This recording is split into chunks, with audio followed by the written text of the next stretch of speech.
आज पढ़ेंगे हम अध्याय 2 वर्ण विचार व आश्रित खंड। भाषा की वह छोटी से छोटी इकाई जिसके टुकड़े नहीं किए जा सकते वो वर्ण कहलाते हैं। जैसे एक शब्द पीला, पीला शब्द के यदि टुकड़े किए जाए तो वे होंगे पी प्लस ला। अब यदि पी और ला के भी टुकड़े किए जाए तो होंगे प अध प प्लस ई तथा ल प्लस आ। अब यदि प अध प ई और ल अध का आ के भी हम टुकड़े करना चाहें तो ये संभव नहीं है। अतः ये ध्वनियाँ वर्ण कहलाती है। ध्वनियाँ दो ही प्रकार की होती है, स्वर और व्यंजन। वर्णों के मेल से शब्द बनते हैं, शब्दों के मेल से वाक्य तथा वाक्यों के मेल से भाषा बनती है। अतः वर्ण ही भाषा का मूल आधार है। हिंदी में वर्णों की संख्या 44 है। मुंह से उच्चारित होने वाली ध्वनियों और लिखे जाने वाले लिपि चिन्हों वर्णों को दो भागों में बांटा जाता है, स्वर और व्यंजन।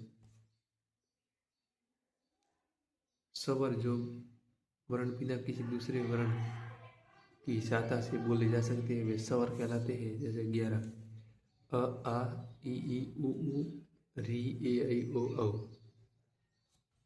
ये सभी ध्वनि ऐसी है जिनका उच्चारण बिना दूसरी ध्वनि के किया जाता है। अ ई उ तथा री मूल स्वर है। यह ह्रस्व स्वर है क्योंकि इनके उच्चारण में दीर्घ स्वरों से कम समय लगता है। इनमें री का हिंदी में शुद्ध प्रयोग नहीं होने के कारण री अध र प्लस ई के उच्चारण के रूप में प्रयुक्त होने लगा है।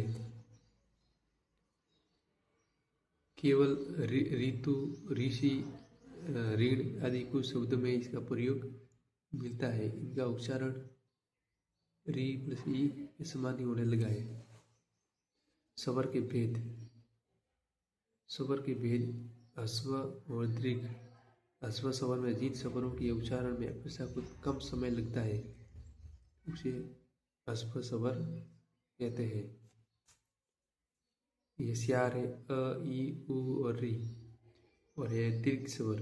ये जिन स्वरों के उच्चारण में मूल स्वरों से दोगुना समय लगता है वे दीर्घ स्वर कहलाते हैं।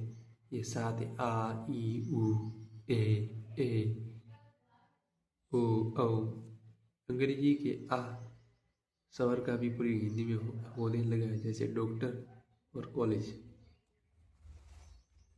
व्यंजन। जो वर्ण अक्षर स्वरों की सहायता से बोले जाते हैं वे व्यंजन कहलाते हैं। मूल रूप से व्यंजन स्वर रहित होते हैं।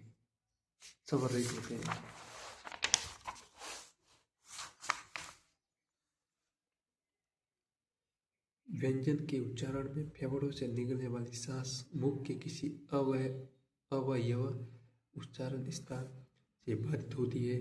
जब हम किसी वर्ण का उच्चारण करते हैं तो वह किसी स्वर की सहायता से ही उच्चारित होगा। जैसे प का उच्चारण करने पर प अध प प्लस अ की सहायता से उच्चारित होगा।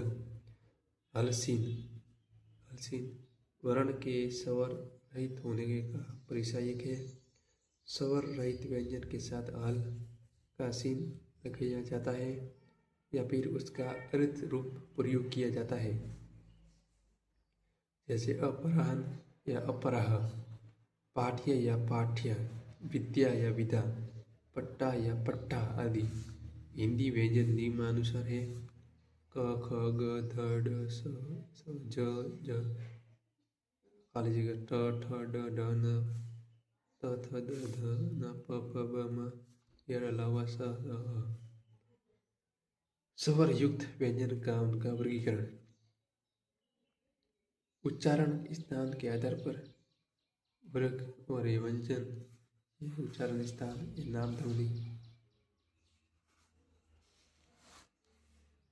एक नासिकी व्यंजन।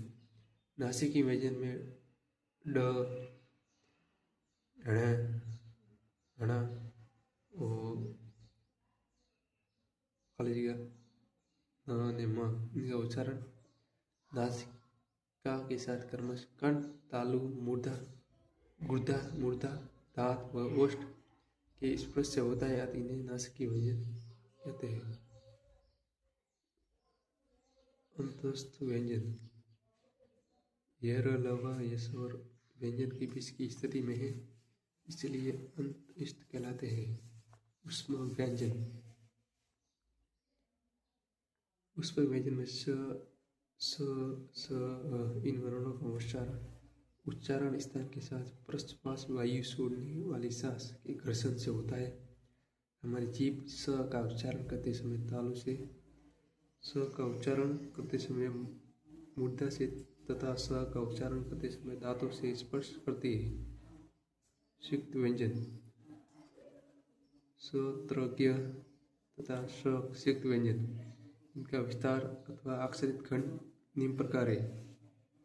क प्लस स प्लस अ बराबर स, त प्लस र प्लस अ हो गया त्र, झ प्लस ण प्लस अ बराबर ज्ञ, स प्लस र प्लस अ इसका हो गया स्र।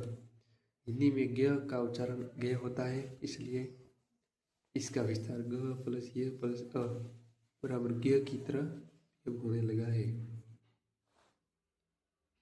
धन्यवाद।